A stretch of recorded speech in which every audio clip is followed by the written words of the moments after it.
Pemirsa, kali ini ada update informasi jelang 2024 di mana banyak sekali baca pres yang melakukan geliat-geliat politik. Salah satunya ini baca pres dari Koalisi Perubahan untuk Persatuan yaitu Anies Baswedan yang tiba di Jambi pada Rabu pagi. Anies disambut antusias oleh kelompok relawan.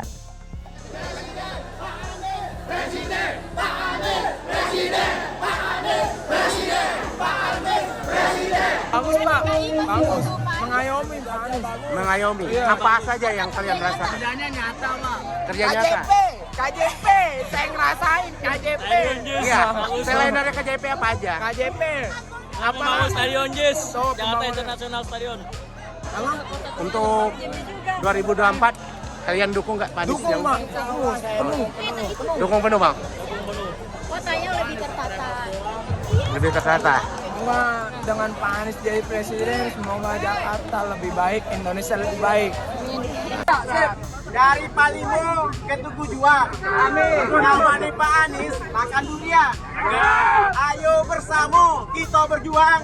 Dukung Pak Anies jadi presiden. Dengan beliau ya. Saya ini ikut beliau dari 2013. Setelah saya pulang Indonesia mengajar, saya ikut beliau sebagai personal asisten.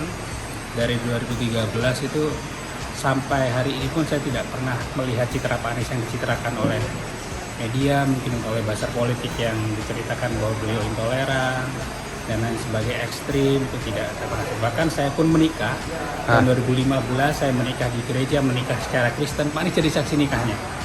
Pak Anies jadi saksi nikahnya jadi saksi nikah saya di menikah gereja dan secara Kristen. secara Kristen. Yang paling penting Bung Karni, ini menunjukkan siapa saya yang oposisi dan siapa yang sami'na wa ata'na, yang tegak lurus dengan presiden dan kepala daerah dan kepala negara. Anies selama ini dikatakan, oh ini oposisi pada Jokowi. Hari ini kita bisa lihat secara terang benerang siapa yang sebenarnya yang melakukan oposisi, yang tidak patuh, yang tidak taat kepada komando presiden itu sendiri. Ini terbantahkan semua. Jadi akal sehat kita, akal waras kita diuji di sini. Ini kalau kita mau buka-bukaan di DPR lebih parah dari ini Bang Karni. Jadi konteks ini yang harus rakyat lihat. Luar biasa ya, dengan kepemimpinan Pak Anies sebagai Gubernur DKI Jakarta, beliau beliau kebetulan sebagai pembina Karang Taruna juga untuk Provinsi DKI Jakarta, beliau sangat apresiasi sekali dengan Karang Taruna. Banyak beliau selalu menyempatkan untuk hadir di kegiatan-kegiatan Taruna dan beliau selalu mensupport kegiatan-kegiatan Karang Taruna. Luar biasa, kontribusi beliau luar biasa untuk kemajuan kesejahteraan Karang Taruna. Beliau kan sebentar lagi nih mau usai juga ya. Ya, sudah ya Pak, tanggal 16. Ya, seminggu lagi kan? Seminggu lagi. Gimana perasaannya? Sebenarnya sedih ya, sebagai warga Jakarta, warga Jakarta khususnya, sedih lah. Maksudnya selama ini kita melihat banyak perubahan-perubahan yang dilakukan oleh Pak Anies untuk kota Jakarta. Jakarta jadi lebih indah, Jakarta jadi lebih bersih. Kebetulan saya berkantor di daerah kota, jantung kotanya Jakarta, juga perubahannya luar biasa terasa. Ya pastinya sedih lah. Ya. Harapan untuk Pak Anies pastinya Pak Anies lebih sukses dimanapun. Sebagai warga ya, tidak kaitan dengan betul, tidak ya. Betul. Sebagai warga tentunya setelah menjadi gubernur, beliau pensiun dari gubernur bukan berarti beliau akan selesai menjadi warga negara. Saya yakin Pak Anies dimanapun beliau berada, beliau akan membangun wilayahnya, membangun warganya lebih baik lagi. Untuk 2024 sendiri gimana? 2024 sendiri saya no komen Pak. Tentunya masing-masing orang punya pilihan Pak. Tapi untuk berharap balik ke Jakarta lagi nggak? Berharap balik ke Jakarta lagi, saya berharapnya Pak Anies menempati posisi yang lebih tinggi lagi. Selalu hadir di setiap kita undang. Hadir Selalu hadir. Nah sekarang ya, ini saya tanya satu lagi. Pak Anies kan udah mau habis nih untuk mengisi kekosongan 2 tahun ini. Saya maunya Pak Anies tetap maju sampai 2024 selesai. Maunya. Setelah 2024 maju sebagai Presiden Republik Indonesia. Kenapa harus Pak Anies? Karena terbukti di Jakarta Pak Anies bisa memimpin dengan baik. dampak positif apa aja yang dirasakan setelah dipimpin Pak Anies Jakarta ya? Iya, karena Pak Anies selalu mensupport kegiatan pemuda khususnya Karang Taruna. Iya. Untuk yang lainnya apa aja? Yang secara signifikan yang kalian rasakan? Dia peduli sih terhadap masyarakat, Pak. Jadi setiap ada bencana apapun dia pasti turun langsung. Jadi 2024 wajib Harus maju sebagai Republik Indonesia. siap jadi relawan. Siap, selalu siap. Oke, dengan siapa? Saya Lisa dari Karang Taruna. Saya logika awam aja. Mana yang hoax? Penjagalan Anies atau Anies di urutan selalu nomor 3 di survei?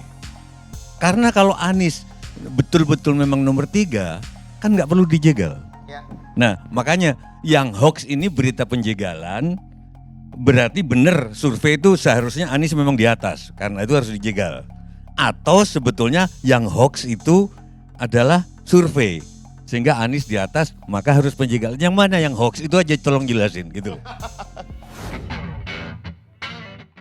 Hasil survei Uting Research disambut baik oleh kalangan relawan Anies Baswedan.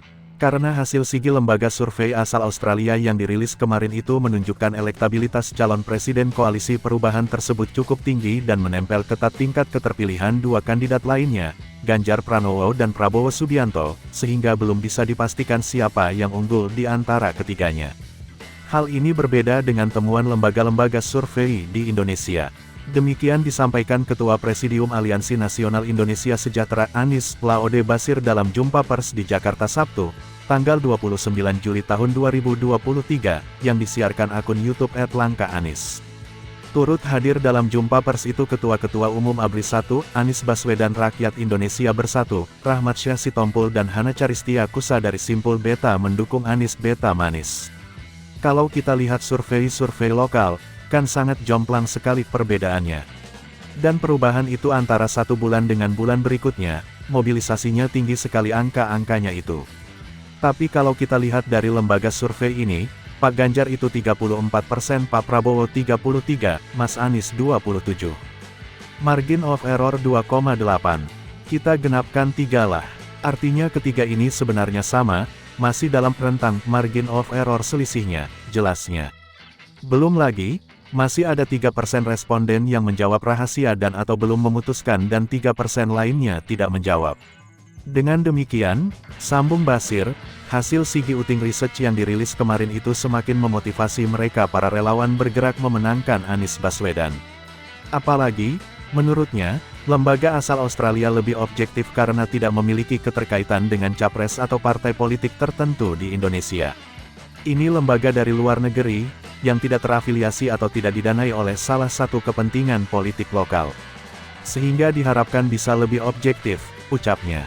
Berbekal temuan Uting Research tersebut, pihaknya pun optimistis Anies akan melampaui perolehan suara dua bakal capres tersebut saat pemilihan nanti. Mengingat masih menyisakan waktu lebih dari 6 bulan lagi jelang masa pencoblosan.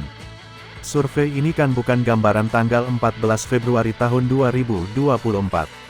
Tapi ini adalah hanya potret di saat lembaga survei ini melaksanakan penelitian, yaitu tanggal 12 sampai tanggal 17 Juni.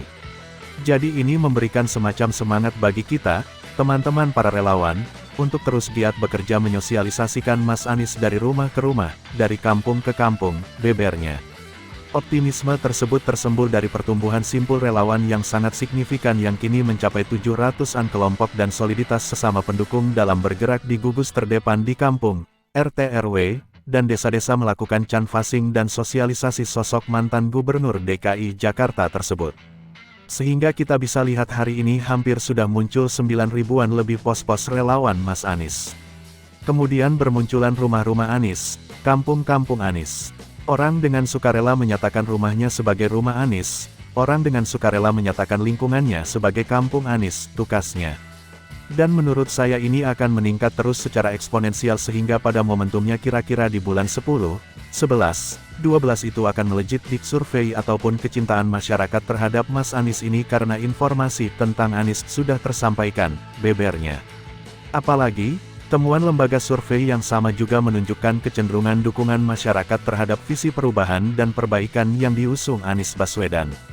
Karena survei tersebut menunjukkan sebanyak 61% responden menginginkan kandidat capres melanjutkan kebijakan pemerintahan Joko Widodo dengan perbaikan, 20% ingin kandidat capres membuat visi misi yang baru, dan 18% berharap jagoannya tetap melanjutkan program pemerintahan saat ini. Keinginan masyarakat yang menginginkan perubahan dan perbaikan itu sangat tinggi, yakni 81% paparnya. Yang menarik lagi baginya dalam membaca hasil survei dari lembaga pimpinan John Uting tersebut adalah dampak dukungan ketiga bakal calon presiden kepada partai pendukung. Menurutnya, jika partai bergabung ke koalisi Ganjar artinya sama dengan membesarkan PDIP, partai tempat Gubernur Jawa Tengah tersebut bernaung. Sementara masuk ke koalisi Prabowo sama dengan menambah suara untuk Gerindra, partai yang dipimpin sosok yang kini menjabat Menteri Pertahanan tersebut. Hal ini berbeda dengan Anies yang bukan anggota partai politik tertentu. Berbeda di koalisi Mas Anies ini membuka peluang intern partai pengusung untuk menjadi partai pemenang. Partai-partai seperti Golkar, Nasdem, Demokrat, PKB, PKS, jika ingin jadi pemenang, maka baiknya ada dalam koalisi mendukung Mas Anies, tutupnya. Keyakinan yang sama juga disampaikan Rahmat Syah.